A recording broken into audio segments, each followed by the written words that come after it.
더마카와 함께 시선 집중의 문을 열겠습니다. 어서 오세요. 네, 안녕하세요. 더마카입니다. 임식님이 상쾌한 월요일 아침 7시부터 윤종배님 굿모닝 출첵이요라고 해주셨는데 윤종배는 누구신가요? 아니, 왜 남의 호적을 바꾸실까? 네. 약간 감미로운 목소리의 윤종신님과 날카로운 제이비를 합친 건가? 윤종배? 뭐 나름 괜찮은데요? 네, 넘어가고요. 네, 성을 바꿀 순 없으니까. 임식님 다시 알려드릴게요. 김종배. 네, 김종배입니다. 네. 김종대 아니고요. 김종배. 레드헤어님이 저 오랜만에 소설 읽고 있는데요. 뒤가 궁금해서 출근하기가 싫어요. 책 읽기 좋은 무더입니다. 아, 원래 여름에 책을 많이 읽는다고 하잖아요. 너무 더워서 나다니기 싫어서 그렇죠. 집에서 할 거 없으니까 책 읽는다. 뭐 이런 거잖아요. 잘하고 계십니다.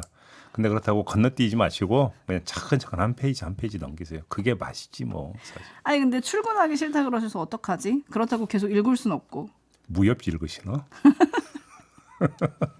알권리님, 아기 때 이후로 처음으로 목에 땀띠가 나서 너무 고통스러운 여름을 보내고 있습니다. 네. 너무 힘들어요 라고 보내주셨네요. 제가 팁을 하나 드릴까요? 어? 요즘 프로야구 경기 중계를 보면 선수들이 목을 이렇게 감싸고 있는 게 있습니다. 얼음처럼 된 게 나온 게 있어요. 이름은 모르겠어요. 저도 화면으로만 봤기 때문에 그거 한번 딱 목에 감싸 보시면 어떨까 싶네요. 그거 넥가드라고 하는 것 같던데 얼려서 하는 거 네, 말씀하시는 거죠? 근데 이미 땀띠가 났다면 그게 효과가 있을지 모르겠습니다. 일단 약을 좀 바르시고. 차가운 걸로 지지세요. 무섭다. 네, 찌르닝님. 네. 오늘 초등학교 2명, 유치원 1명 계약합니다. 오늘 아침 5시에 이른 출근한 신랑 보내고 정리 좀 하고 아이들 아침 준비하고 있는데 아침부터 너무 덥습니다. 아이들은 얼마나 심란하겠습니까? 학교 가야 되니까. 그렇지 않겠습니까? 아, 그렇구나. 근데 저 초등학교 때 계약되면 막 신났던 것 같은데. 학교 간다고. 예. 예. 다른 사람도 있는 거예요, 제이비. 다 제이비 같진 않아요. 예. 0613님이 중2 딸 예중 편입시험 치러 가는 길입니다. 예? 제이비. 뭐라고요? 예중 편입시험 치러 가신대요. 지금 중학교 2학년 딸인데 예술중학교? 예중으로 이제 건너타시려고 편입하러 가시나 봐요. 우리가 또 합격 맛집이니까 제이비 합격 응원 부탁드립니다. 특기가 뭔데요, 근데? 일단 특기가 뭔지는 안 남겨주셔가지고요. 근데 예술중학교도 편입이 되나요? 저도 잘 모르겠네요. 저는 처음 들었네. 네. 예. 편입은 대학교만 되는 줄 알았더니. 그러니까 전학이라고 하는 거 아닌가요, 그런 건? 근데 시험을 친다고 하니까요. 그러게요. 네. 하늘이 내린 재능이면 당연히 합격을 하지 않겠습니까? 합격하실 거라고 생각합니다. 네, 결과는 나중에 문자로 따로 알려주시고요. 네. 제이비타임즈 이제 뉴스 본격적으로 챙겨드리겠습니다. 네. 주말 동안 많은 뉴스들이 쏟아졌는데요. 오늘 주목할 첫 번째 뉴스 어떤 건가요? 김태효 국가안보실 1차장이 지난 16일 KBS에 출연을 했습니다. 윤석열 대통령이 광복절 경축사에서 과거사 문제를 거론하지 않은 데 대해서 변호하면서 이렇게 말했습니다. 중요한 건 일본의 마음이죠. 예. 마음이 없는 사람을 다그쳐서 억지로 사과를 받아낼 때 그것이 과연 진정한가? 야당은 일제히 비판하고 나섰습니다. 민주당의 한민수 대변인 같은 경우 17일 친일을 넘어 매국으로 대한민국 독립의 역사와 국민 자부심을 짓밟는 만행을 당장 멈춰라. 이런 내용의 논평을 내놓은 바가 있었습니다. 네, 파문이 커지고 있던데 짚을 점은 어떤 걸까요? 어제 대통령실 고위 관계자가 설명을 했더라고요. 이 한미일 캠프 데이빗 합의를 주도하고 인도 태평양 지역에서의 적극적인 역할을 펴는 모습을 경외하게 만들므로써 일본이 자발적으로 한국과 협력하게 마음을 움직이는 게 필요하다라는 것이다. 그런 취지의 발언이었다. 이렇게 설명을 했는데 나름 설명을 했지만 그 말이 그 말인 것 같습니다. 제가 들을 땐 제가 이해력이 떨어지는 줄은 모르겠습니다만 그래서 굳이 비판을 할 건 아니고 환기를 시켜드리는 걸로 가름하도록 하겠습니다. 밖에서 이러쿵저러쿵 얘기해봤자 들을 것 같지 않으니까 그럼 안에서 내부에서 과거에 했던 말을 한번 상기해보면서 한번 되돌아보라. 이런 취지로 과거의 사례를 말씀을 드리려고 하는 건데요. 그 내용은 1년 전인 지난해 8월 21일 국가안전보장회의를 주재하면서 윤석열 대통령이 했던 말입니다. 뭐라고 했느냐? 진정한 평화는 일방의 구걸이나 일방의 선의가 아닌 오직 압도적 힘에 의해서만 지켜진다. 이런 발언을 했습니다. 사실 제가 특정해서 지난해 8월 21일의 발언만 지금 소개해드렸지만 이런 그 비슷한 취지의 발언을 여러 번 한 적이 있습니다. 선의에 기대는 게 아니라 힘에 의한 평화, 이런 것들을 윤석열 대통령이 여러 번 강조한 바가 있습니다. 여러분들도 아마 기억을 하실 겁니다. 이 발언을 환기시켜 드리겠는데요. 김태호 1차장의 직무와 직접 관련된 발언이니까 모를 리는 없겠죠. 당연히 김태호 1차장도 알고 있겠죠. 윤석열 대통령이 이런 발언. 자, 그럼 한번 비교를 해봅시다. 비교 포인트는 두 가지인데요. 첫째, 자, 북한의 선의는 믿지 못하면서 일본의 진의는 기대하는 그 근거가 도대체 뭔지가 저는 궁금합니다. 북한을 향한 평화 제안은 구걸이고 일본을 향한 물 반컵 채우기 희망은 그러면 도대체 뭐라는 건지 한번 설명을 좀 해줬으면 좋겠다. 이런 말씀을 첫 번째로 드리겠습니다. 두 번째, 압도적 힘을 강조를 했는데 여기서 이야기한 힘이라는 게 무슨 물리력만을 뜻하는 건 아니지 않겠습니까? 그렇죠? 특히 국제관계에서는 역학관계라고 하는 게 되게 중요한 건데 그럼 윤석열 정부는 압도적 역학관계의 기초에서 대일관계를 풀고 있는지를 한번 물어보고 싶습니다. 예를 한번 들어볼까요? 사도광산 유네스코 등재 문제, 이게 예인데요. 한국이 압도적 힘을 넘어서 유일한 힘을 행사할 수 있는 사안이었습니다. 왜? 한 나라만 반대해도 문화유산 등재가 불가능했습니다. 결국 우리나라가 등재 여부에 키를 주고 있었습니다. 그러면 이거는 압도적 힘도 아니고 거의 유일한 힘 아니었습니까? 근데 어떻게 했습니까? 왜 동의해 줬습니까? 그러면 압도적 힘에 의해서 일본에 그러면 지금과 저기 진의가 아니라 개과천선을 압도적 힘에 의해서 강제를 해야 되는 건데 왜 동의해 줬습니까? 과연 이런 모습을 보면서 일본이 경외를 할까요? 아니면 경시를 할까요? 우리나라를 향해서. 물어보고자 하는 두 번째 포인트가 이겁니다. 네, 신원섭하님이 물컵의 반잔 일본은 도대체 언제 채운답니까? 라고 물어주셨고요. BKK님은 일본의 마음 전에 주권자인 국민의 마음부터 좀 보셨으면 좋겠습니다. 라고 좀 꼬집어 주셨고 세상 앞으로 님도 외교도 좋지만 우리가 일본 마음을 알아야 되는 이유가 뭡니까? 라고 물음표 남겨주셨고요. 민여미 님은 저는 베를린에서 인사드립니다. 베를린 시내 한가운데에 있는 홀로코스트 추모 공연에 다녀왔습니다. 일본이 보고 배우면 좋겠습니다. 이런 의견들이 지금 많이 들어오고 있는데 어제 대통령실 고위 관계자가 꽤 길게 설명을 했습니다. 네. 추가 설명에 이런 내용도 있더라고요. 한국이 적극적인 이제 역할을 펴는 모습을 보면서 경외하게 만들므로써 일본의 마음을 움직일 수 있어야 한다. 이런 취지였다. 일본은 이미 수십 차례에 걸쳐서 공식적인 과거 식민 지배에 대한 사과가 있었다. 그 사과가 피로감이 많이 쌓여 있고 한일 간에 우리가 필요한 과거사 문제는 윤석열 정부도 적극적으로 개진하면서 일본과 풀어가려는 노력을 계속하고 있다. 아니 그러니까 수십 차례에 걸쳐서 그 사과가 있어서 피로감이 많이 쌓여 있다라는 말은 일본이 하는 말 아닙니까? 그렇죠. 예? 우리 많이 했잖아. 또 하라는 거야. 좀 징글징글마다 좀 그만 좀 하자. 사과가 부족하다. 진정한 사과가 없다는 게 우리 입장이죠. 이 얘기는 일본이 해야 되는 얘기 아닙니까? 근데 왜 대통령실 관계자가 합니까? 이건 아니지 않습니까? 네, 추가 설명은 그랬습니다. 네. 이 문제와 더불어서 한미일 정상이 캠프 데이비드 정상회의 1년을 맞아서 새롭게 발표한 공동성명 내용, 그리고 효과, 그리고 최근에 나온 외교 안보 인사까지 저희가 좀 꼼꼼하게 유튜브 연장 방송 세계는 우리 눈에서 짚어볼 예정입니다. 네. 8시 30분 시작하니까요. 계속 시선 집중해 주시고요. JB타임즈 다음 주목할 뉴스 오디오로 먼저 만나보시죠. 더불어민주당 최고위원은 기호 5번 김민석 후보, 기호 8번 전현희 후보, 기호 7번 한준호 후보, 기호 1번 김병주 후보, 기호 6번 이연주 후보가 당선되었습니다. 이어서 당대표 당선자를 발표하겠습니다. 더불어민주당의 당대표는 기호 3번 이재명 후보가 당선되었음을 선포합니다. 네, 이재명 후보의 득표율은 85.40%였습니다. 이로써 이재명 2기 체제가 시작이 됐는데 네. 어떤 점을 좀 짚어볼까요? 자, 이 사안 또한 환기해 드리는 걸로 가름하도록 하겠습니다. 무엇을 환기해 드리느냐? 이재명 대표가 지난 7월 10일 당대표 출마 선언을 했는데 이때 했던 이야기 두 토막입니다. 자, 먼저 연임에 도전한 이유에 대해서 이렇게 말한 바가 있었습니다. 들어보시죠.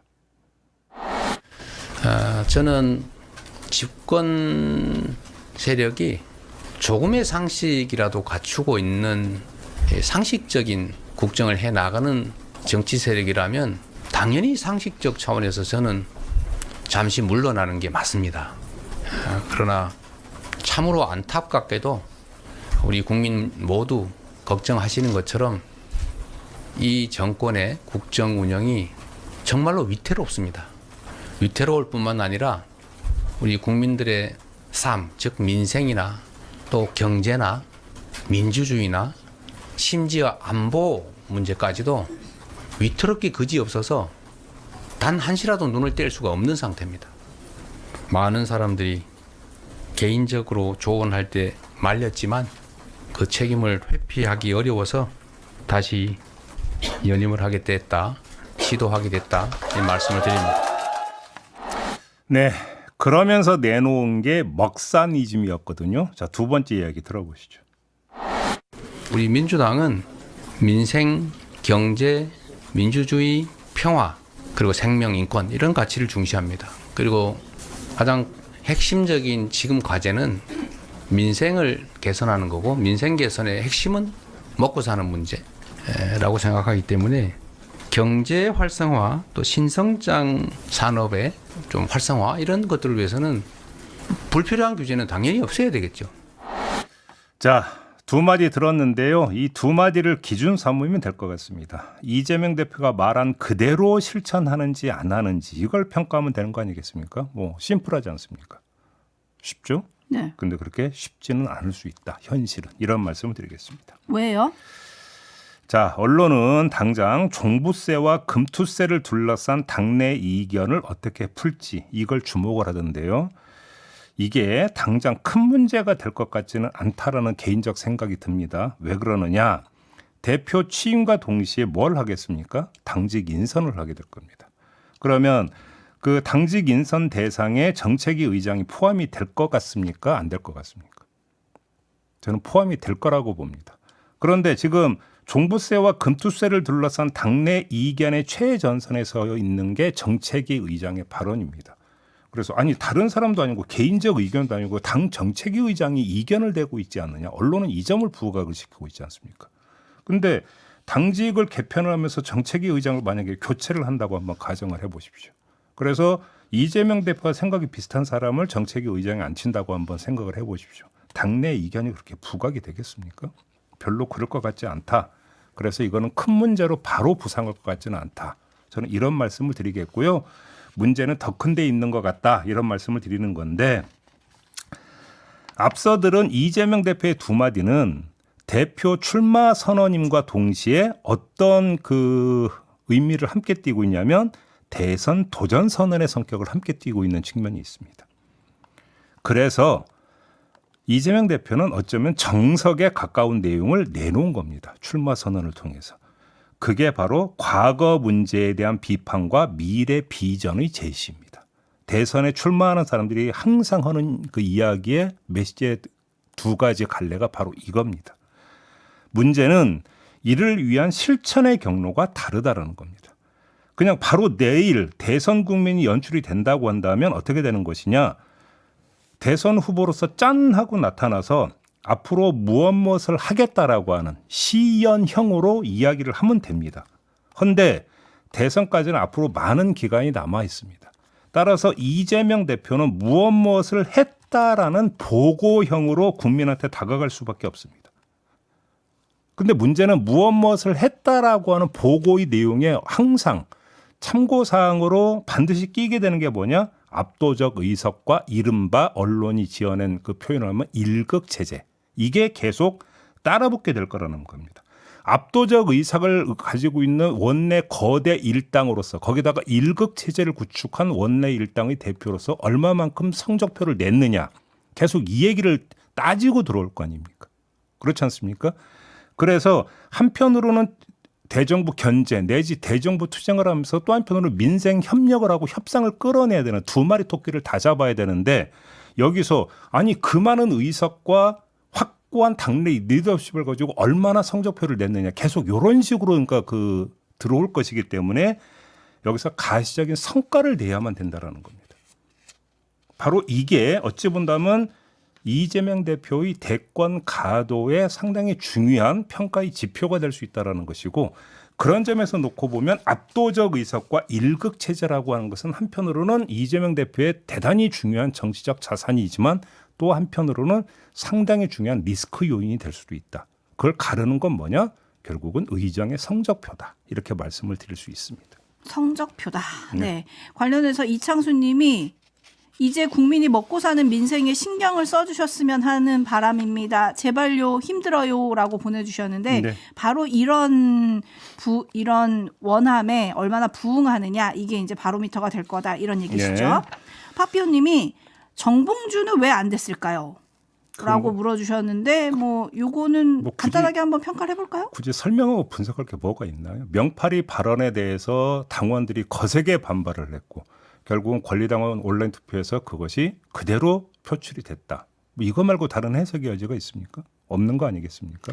네, 일단 한동훈 대표가 SNS에 이제 뭐 이재명 대표를 향해서 민생을 위한 대승적 협력의 정치를 이 대표와 함께 하고 싶다 이렇게 올렸더라고요. 네. 여야 대표들이 네. 대승적인 협력의 정치를 할 수 있을지 이것도 좀 지켜봐야 될 것 같고요.